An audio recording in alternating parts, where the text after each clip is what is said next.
Well, what's next? Knives Out 4 is not next, apparently. Rian Johnson talks movie sequel plans and says, well, this comes to us. Where does this come to us from, Jonathan? This is superhero hype. Superhero hype says, with Wake Up Dead Man and Knives Out Mystery debuting at the BFI London Film Festival, attention is turned to the future of Rian Johnson's acclaimed murder mystery franchise.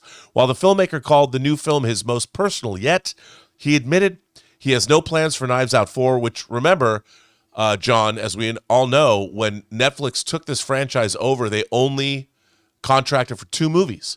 So we got Glass Onion and Wake Up Dead Man, leaving audiences curious about what's next for Detective Benoit Blanc. Rian Johnson opened the BFI London Film Festival with Wake Up Dead Man and Knives Out Mystery, describing it as his most personal film to date. And it's set for release on December 12th. The ensemble cast includes Glenn Close, Josh Brolin, Kerry Washington, Andrew Scott, Mila Kunis, Daryl McCormick. Johnson told The Hollywood Reporter that Wake Up Dead Man explores themes of faith and religion inspired by his own upbringing. But Knives Out 4, Johnson admitted he has no plans, adding, I got nothing. And if you have anything, I'll take it. Well, people, I want all of you to inundate Rian Johnson with your ideas about what Knives Out 4. Send him your scripts. Actually, don't do that. And don't say I even mentioned that on live YouTube, because that would be bad. But yeah, that's really, look, it makes sense. They only contracted for 2. They were successful. It's a trilogy. But you know what, John? Don't you love this franchise? Wouldn't you like to see more Benoit Blanc? I would love to see more Benoit Blanc. I honestly, because the great thing about Benoit Blanc is that Daniel Craig can play him till he's 80. Yeah. He really can, because he's not an action hero. Yeah. Right. So we could live in a world where it becomes clockwork. Every 2 years, we get a new Benoit Blanc mystery. I would love that. Now, it's important to point out that, he's saying he's got no plans, but he's got no plans yet. He's not saying I've planned that there's no more. He's saying, as far as the Knives Out 4, I've got no plans. So there's nothing on the books. Because as Rob pointed out correctly, it was only a 2-picture deal with Netflix. Now, maybe there'll be options to re-up, whatever. I would bet you anything, Rob, though, is if Netflix wanted to make more, I'll bet you Rian Johnson's going to write into the deal they got to be theatrically released. Yeah. And not just this 2-weekend thing. I bet you he'd probably want to put into the deal that it's that. And then, or, maybe Netflix just goes, we're done. We did our 2 films. And now Rian Johnson and his producers can take it somewhere else. Maybe take it to DeLuca and Abdi. Maybe take it over to the House of Mouse. Maybe take it over to somebody else that will then want to take Knives Out and keep rolling with it. I could see that. I think that's a really interesting idea, because they fulfilled their contract. Unless Netflix has a right of first refusal, right? They're free and clear. It'd be really interesting to see this franchise go theatrical, then to Netflix, then back to theatrical. I could see Amazon picking this one up. Oh, 100%. And listen, to your point, I think you're absolutely right. I guarantee you that when Netflix signed the 2-film deal, they absolutely put an option in there to continue doing more. So it's going to be about whether or not Rian Johnson says, okay, great, but if we do more with you, we want these things to have proper theatrical runs.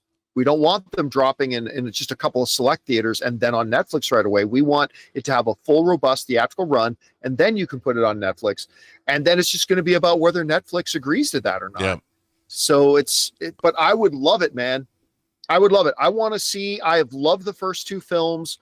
Rian Johnson is such a great filmmaker.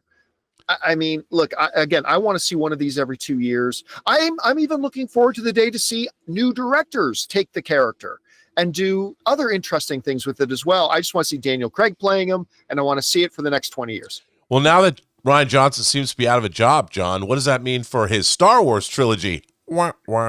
I don't know why they keep pretending like there's any hope that's going to happen. There's no hope that happens. Okay, but I will say this. Rebellions are built on hope, John.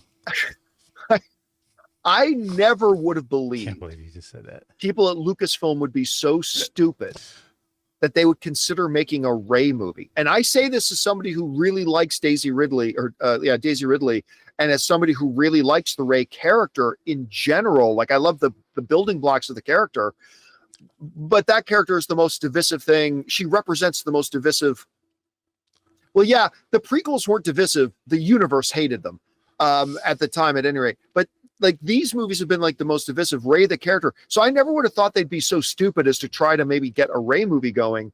And yet here we are. I don't believe there's any chance that this Rian Johnson Star Wars thing's ever happened. So stick on with the Knives Out world. Stick with Benoit Blanc, man, because it's a treasure that you're making, and I want to see more. Guys, we want to take a second to thank the sponsor of today's video, Zapier. You know, one of the biggest game changers of the past year has been AI. But let's be real, just talking about AI doesn't actually make your day any more productive. What does make it more productive is finding tools to put AI to work for you. And that's where Zapier comes in. Zapier is the easiest way to take AI and plug it directly into the apps and processes that you're already using every day. No IT bottlenecks, no complexity, just results. For me, it's been about saving time on repetitive stuff so I can focus on the work that matters and I actually enjoy. And it's not just me. Over 3.4 million companies are already using Zapier to streamline everything from sales and marketing to IT and HR. With their AI orchestration platform, you can connect top AI models like ChatGPT or Claude right into the apps you already use. So whether it's automatically enriching leads, coaching your sales team, or even resolving IT tickets, Zapier makes it simple. Guys, join the 3.4 million companies already automating with Zapier and transform how you work with Zapier and AI. Get started for free by visiting zapier.com/Campea. That's zapier.com/Campea. Hey guys, thanks so much for watching this video. Make sure you like the video, leave a comment, and subscribe to our channel. And don't forget, we have a daily podcast called the John Campea Show podcast, available on Apple Podcasts, Spotify, or your favorite podcasting app of choice. Go and subscribe to it today so it'll be there when you need it.